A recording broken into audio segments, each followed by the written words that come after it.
Hello everyone, I am back with another research based article.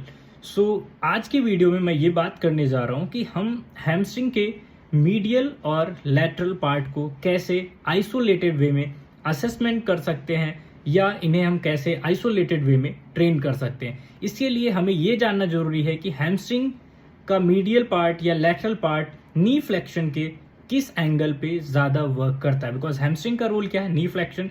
तो नी flexion के किस angle पे हैमस्ट्रिंग का मीडियल पार्ट वर्क करता है और किस एंगल पे लैटरल पार्ट वर्क करता है, इसको अगर हम जान जाएंगे तो हम इजिली इसको दोनों को आइसोलेटेड वे में असेस कर सकते हैं। सो आप इस वीडियो को लाइक करिए और चैनल को सब्सक्राइब करिए और फिर हम आगे वीडियो देखते हैं।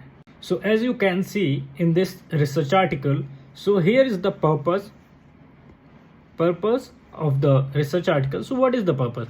Medial and lateral hamstring response and force production at varying degrees of knee flexion and tibial rotation in healthy individuals. तो हमें यही चेक करना है कि मीडियल एंड लैटरल हैमस्ट्रिंग का क्या रिस्पॉन्स होता है at different angles of knee flexion.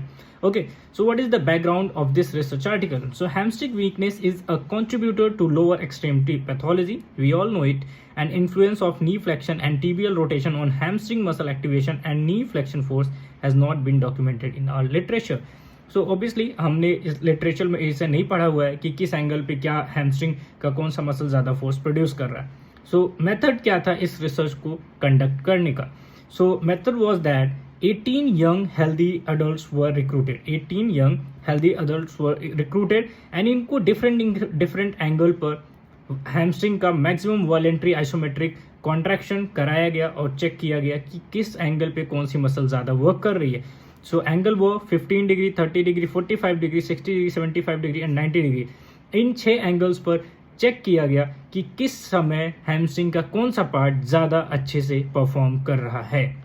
Okay, so EMG activity of the medial and lateral hamstring and knee flexion force production were recorded during this research article. Okay, so now let's see the result क्या था? medial hamstring में 60 degrees of knee flexion with the tibia in neutral position, so keep it in your mind, with the tibia in neutral position elicited the maximum medial hamstring activation. So during assessment, जब आप assess कर रहे हैं तो आपको ये ध्यान रखना है कि 60 डिग्री ऑफ नी फ्लेक्शन पे आप जब पहुंचेंगे तो वहां पर मैक्सिमम मीडियल हैमस्ट्रिंग एक्टिवेशन होता है, but you tibia should be in neutral position. Okay, so second one is lateral hamstring. Lateral hamstring कब ज्यादा वर्क करती? So at 30 degree of knee flexion with externally rotated tibia elicited the maximal lateral hamstring muscle activation. तो आपको इस चीज का ध्यान रखना है कि 30 डिग्री ऑफ नी फ्लेक्शन में जब हम परफॉर्म करते हैं नी फ्लेक्शन को तो मैक्सिमम लैटरल हैमस्ट्रिंग कॉन्ट्रैक्शन हमें मिलता है, lateral muscle activation. Okay, so what is the conclusion of this research article?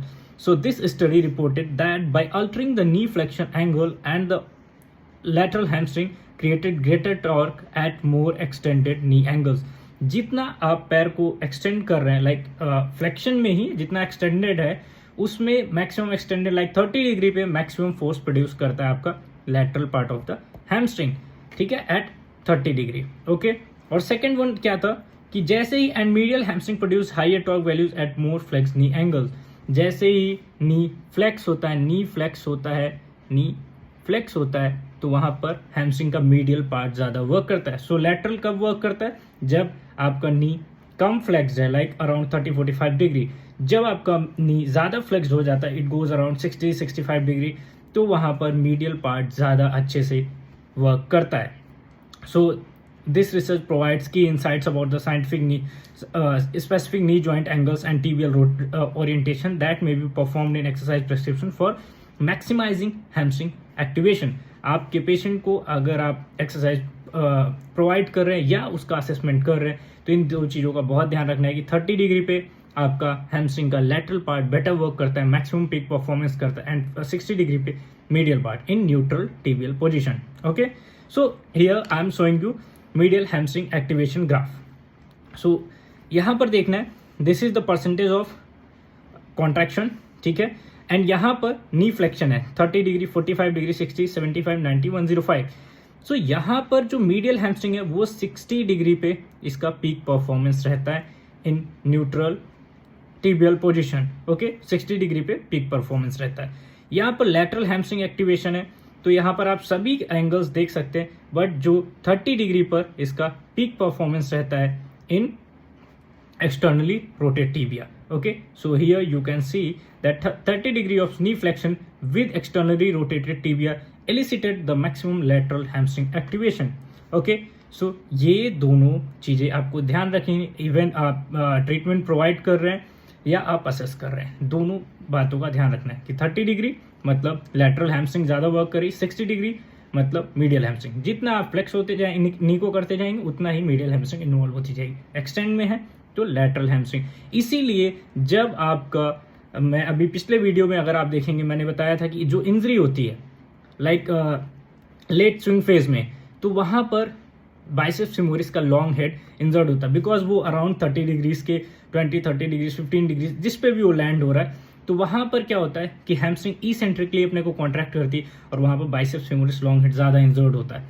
तो जितना फ्लेक्स करेंगे उतना मीडियल को आप टारगेट करेंगे। ठीक है, सो join our PhysioKind so that you can get easy and easy illustrated research articles, and in a simplified way you can learn something new from us. And just subscribe and follow us on Instagram and subscribe on PhysioKind. So like the video, subscribe the channel and share with your friends. Thank you so much.